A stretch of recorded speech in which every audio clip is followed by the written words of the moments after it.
วัสดีค่ะน้องชื่อมาลาอักษรนะคะมาจากเวียงจันทร์เป็นนักเรียนรุ่นที่23นะคะ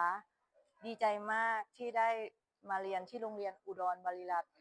แล้วก็หลักสูตรการสอนการเรียนได้ใช้ตัวจริงและไปประกอบอาชีพตัวจริงทุกอย่างค่ะอันนี้ได้มารับใบประกาศนียบัตรแล้วนะคะอยากฝากน้องๆสบายดีมาจากเวียงจันทร์เนาะอันนี้ก็เป็นแนวทางอีกอันนึงที่ว่าให้จะได้รู้จักว่าอ๋อมันมีโรงเรียนบริบาลเกี่ยวกับเบิ่งผู้สูงอายุหรือว่าเด็กน้อยมันมีความสำคัญพื้นฐานหลายเพราะว่า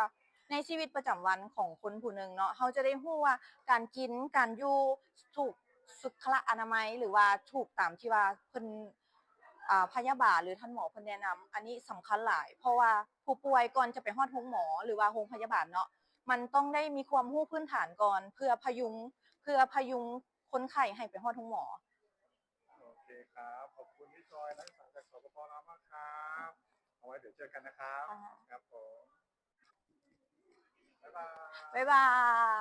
ย